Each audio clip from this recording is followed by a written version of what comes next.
My name's Kat Etherington. I am the Director for Recovery with Naked Truth Project. Naked Truth Project is a UK-based but internationally operating non-profit organisation, and our aim is to open eyes and free lives from the damaging impacts of pornography.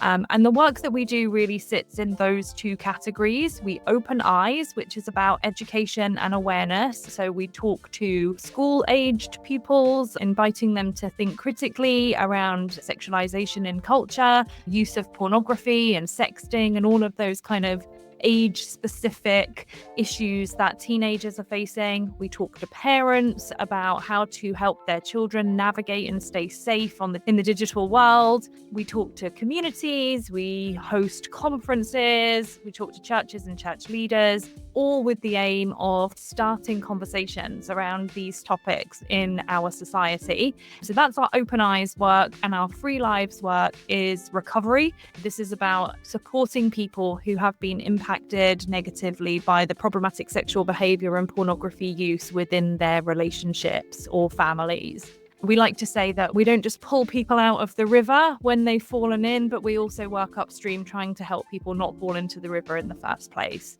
How I come to this work is really a combination of personal experience as well as eventually professional training and qualification. My history is one of a personal experience of addiction, not to pornography, but a substance abuse issue, that while I was recovering from that and met my husband, I got introduced to the idea of pornography addiction and sex addiction as those unfolded in my personal life. So I have experience of addiction and recovery, and then betrayal within my relationship. I am a qualified professional coach and integrative therapist. I work with couples and individuals impacted by problematic sexual behavior and betrayal. I'm also on the board with an organization called APSATS, which is the Association for Partners of Sex Addicts Trauma Specialists. I co-deliver their clinical training. My combination of personal and professional experience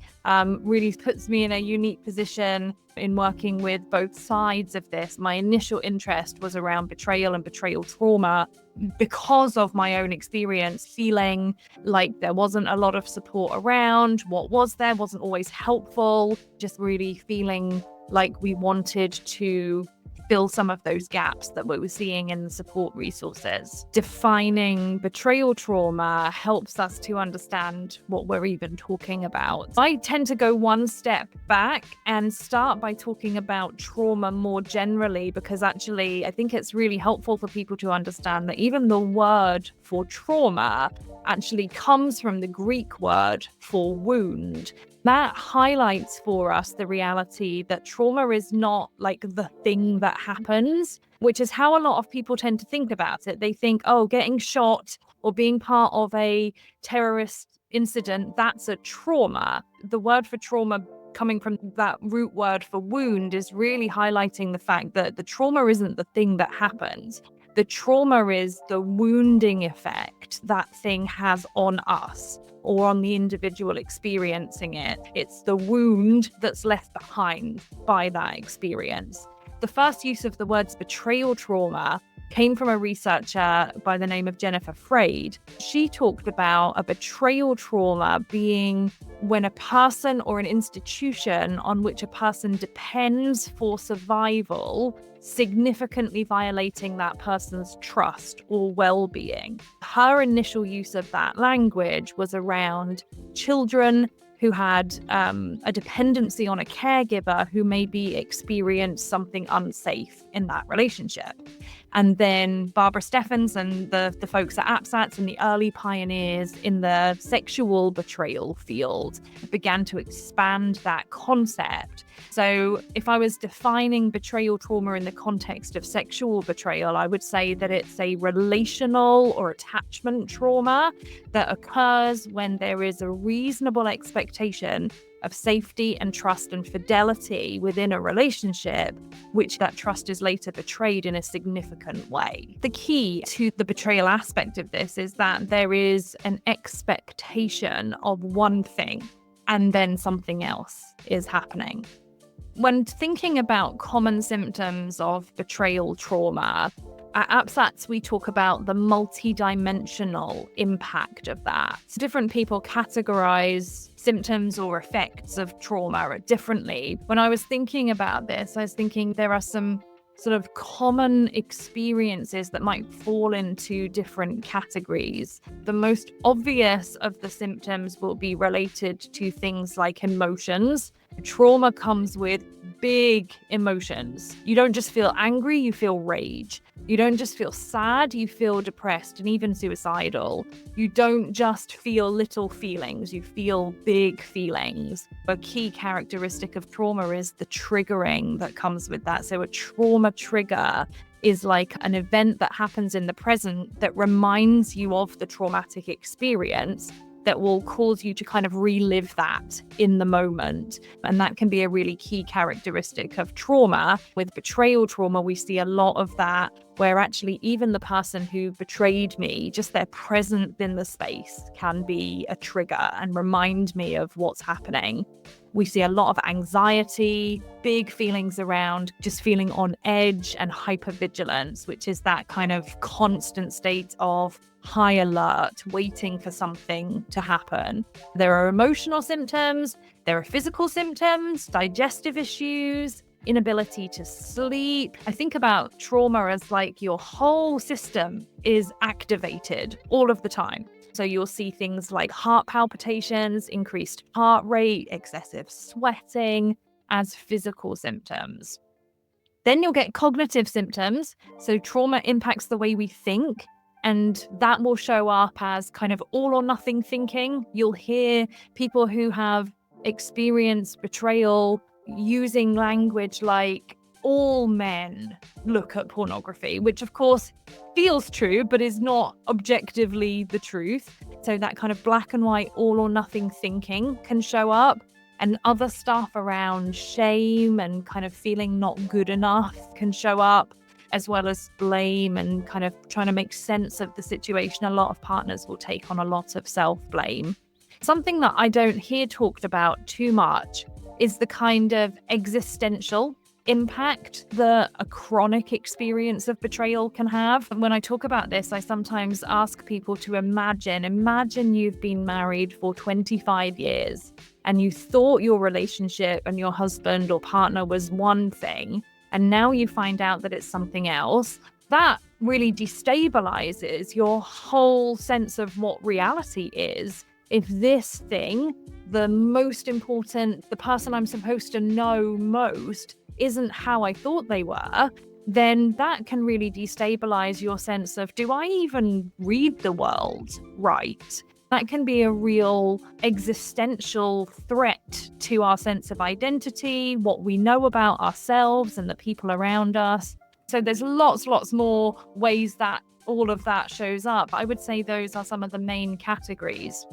I did want to make sure that I mentioned some of the sort of behaviors that come out in the aftermath of a discovery. And it usually is a discovery. It's usually a finding out rather than a confession. And I think the statistics say 84% of the time it's found out by chance. So what you will commonly see for people who have been betrayed in the immediate aftermath of that discovery is behaviors that look like kind of obsessive checking, which is to do with that destabilization of reality. So in the past, people have talked about these behaviors as spying or snooping, and we really don't appreciate that language so much, because a trauma-informed perspective really understands that what those behaviors are doing is reality testing at a time when the reality has been so destabilized, and safety seeking, trying to understand if the person I've been living with for 25 years has been a dishonest person all of that time, where is a more reliable source of information for me? So you'll see that obsessive checking, you'll see lots and lots of behavior around trying to find your feet in this new reality.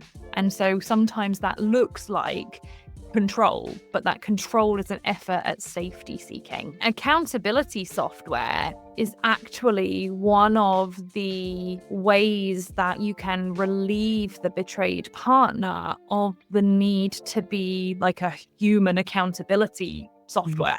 Certainly in the very early stages, having that accountability software relieves the partner of the need to keep looking because the software is doing that for her. That can be a real relief because partners really drive themselves crazy with this behavior that doesn't feel good and it doesn't satisfy them, but the compulsion to engage in it is there for them because the reality is so broken for them. So that's one of the ways that accountability software can be really helpful for partners.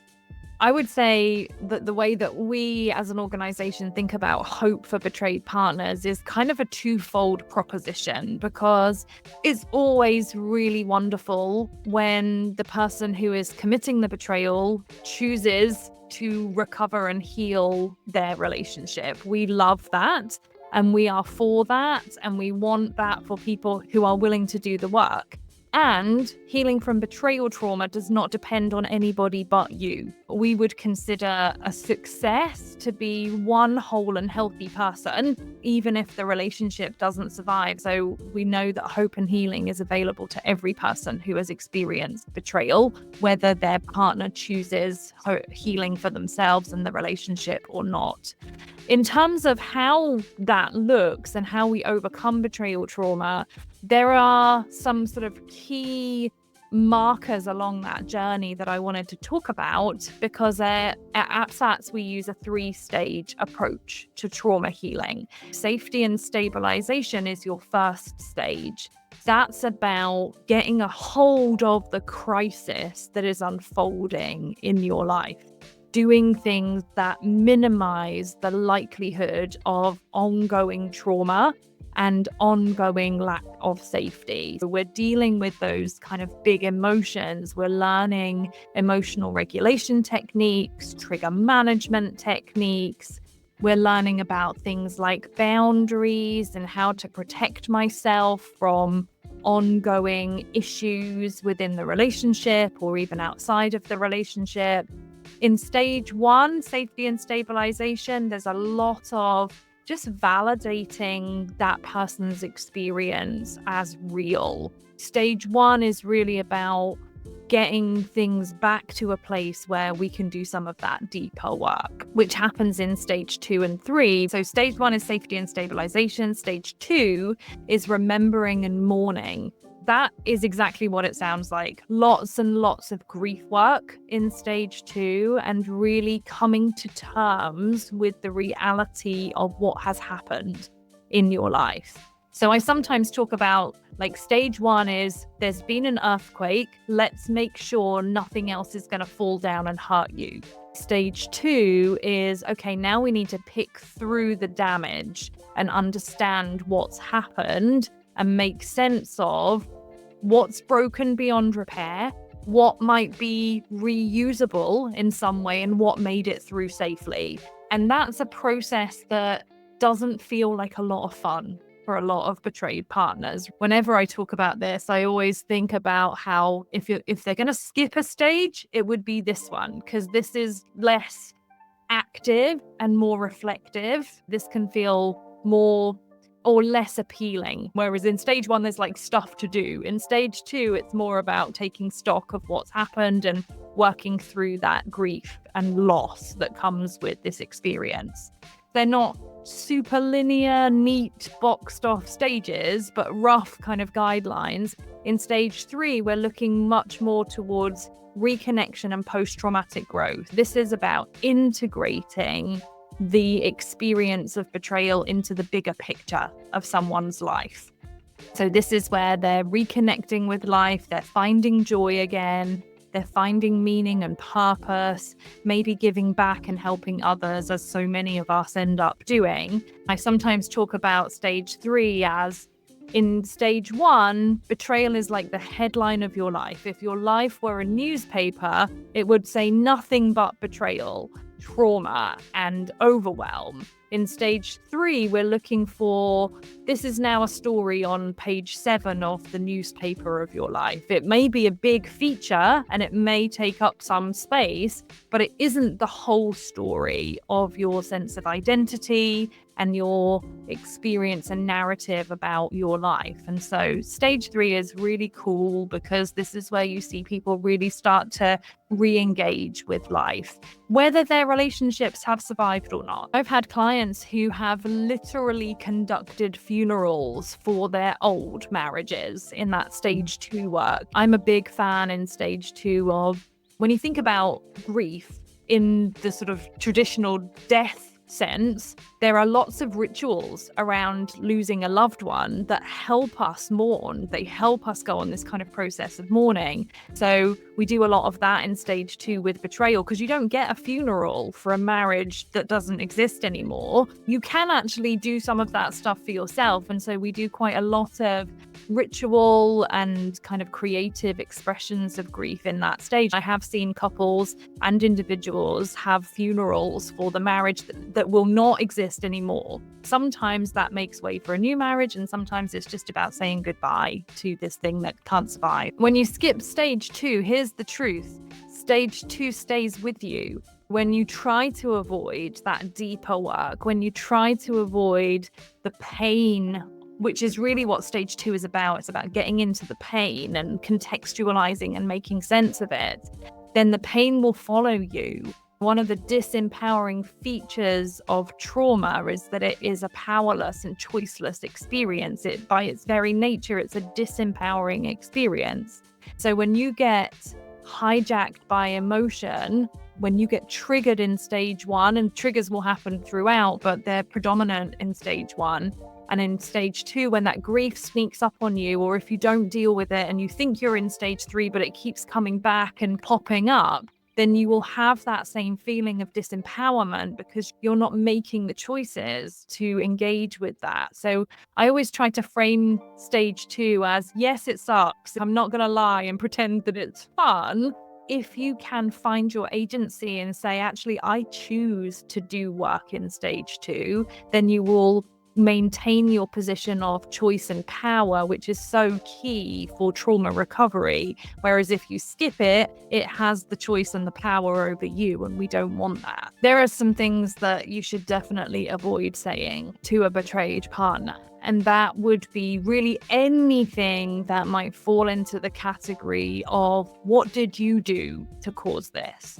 Anything that has a hint of victim blaming about it, because typically, and I know this won't be absolutely everyone's story, but the typical presentation with chronic betrayal is one where even if there has been an indication of the betrayal happening, when that has been presented to the betraying party, there will have been elaborate kind of deceptions and manipulations of reality and gaslighting that will have destabilized that partner's sense of what's true and what's not true. That's what they're designed to do, right? Often, even if there has been an idea or a clue, they've been talked out of that by their partner. Asking, well, how did you not know? Or asking questions about somebody's sex life, which is really common.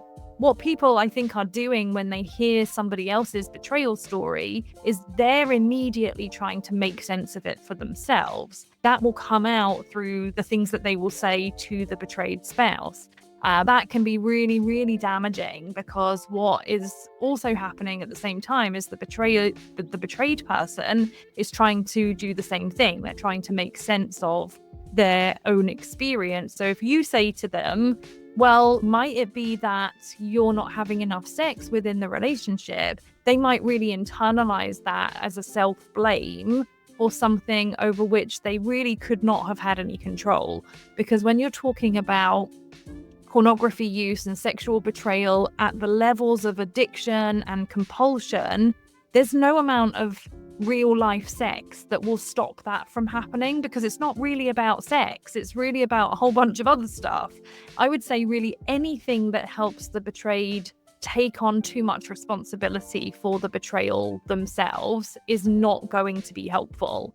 The other thing that often will happen is, because of the discomfort we feel as the person hearing the story, we go, that feels yucky and maybe a bit frightening, and I don't really know what to do with that. And so we will try to rush them through the process. Start talking about, well, maybe you need to just get on with forgiving him. Typically, there is a whole lot of processing and finding of safety and all that stuff we talked about, the 3 stages. Like, forgiveness is not a conversation we want to be having until we're through stage 2 and there's been a full opportunity to process what has happened. I think one of the mistakes that people make is trying to move too quickly. And in doing that, what they're really trying to do is get rid of their own ickiness around how this feels for them. Sometimes it's taken 25 years for the truth to come out, and give the woman more than 25 days to come to terms with a lifetime of deception. It takes time. People do ask the question, is porn betrayal? Is it cheating? If so, how is it cheating? When I hear that question, I often want to say, actually, that's the wrong question. The question is not one of, is a specific behavior a betrayal? Because betrayal is not about pornography, it's not about sex, it's not about any of those things. It's about relational agreements that exist, whether spoken or unspoken. For some people, they have relational agreements that include pornography. They're okay with that, and those people will not experience porn as betrayal.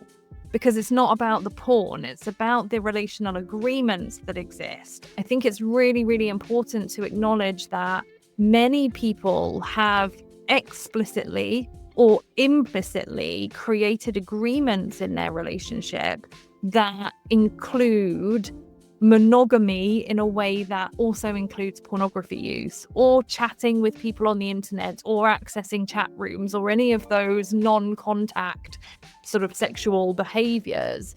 Porn absolutely can be a betrayal when it breaks the relational agreements that exist between 2 people. When that is the case, ongoing pornography use, when it breaks those relational agreements, will create as significant betrayal trauma as other types of sexual behavior. I think that's really important to validate for people, that really the betrayal is about, we said this wasn't going to be part of our relationship and you have broken that agreement. People are asking, is porn betrayal? The reality is that some people will experience it as betrayal and some people will not. That's really to do with that relational agreement. Is porn good for relationships? And I think you and I would fall on the same side of that argument. We as an organization are deliberately and intentionally seeking to invite critical thinking around the harmful effects of pornography, because we absolutely believe that there are sufficiently harmful effects of pornography that people should consider not doing it. There are, of course, some people for whom they have not done that thinking process, or they've come out with a different conclusion. It may be that for them, they don't feel betrayed by their partner's pornography use. So there's a subjectivity in there around, is it betrayal? And of course, those people don't come for support. They don't, because they don't feel like they need it. I sometimes have thought about that. It's almost like you take out a contract with someone and you think you understand the terms and conditions of that contract, and then later on, much later on, often you realize that you've been working to a different set of terms and conditions. One person therefore has been breaking the contract, and you weren't aware of that. You wouldn't have signed up under the terms and conditions that they have, and that's another uniquely disempowering part of this experience, because it feels like our ability to make good decisions is taken away by the deception that you're working to one set of terms and you're working to another. What are helpful things to do and say? I was thinking about just actually what betrayed partners need is to be taken care of. They are in the middle of a life-changing crisis. That's really the way to think about that stage 1, is this is a crisis. What they need is for you to go cook dinner for them. What they need is for you to take care of their kids while they go find a therapist. What they need is practical support to help them to take care of themselves. They need you to watch the kids while they take a bath, just like you would if somebody died. That's kind of what they need. They need you to say affirming and validating things that let them know that you're with them. They need you to listen. They just need you to show up in your most compassionate state. If you can do some of those things, if you can take round a casserole and say, I'm going to sit with the kids while you take 20 minutes to eat some dinner in a quiet space, like that would be a wonderful gift to somebody in the middle of a crisis. They carry a lot of shame, betrayed partners. Shame comes with fear. If I tell you, what will you say to me? Will you make it my fault?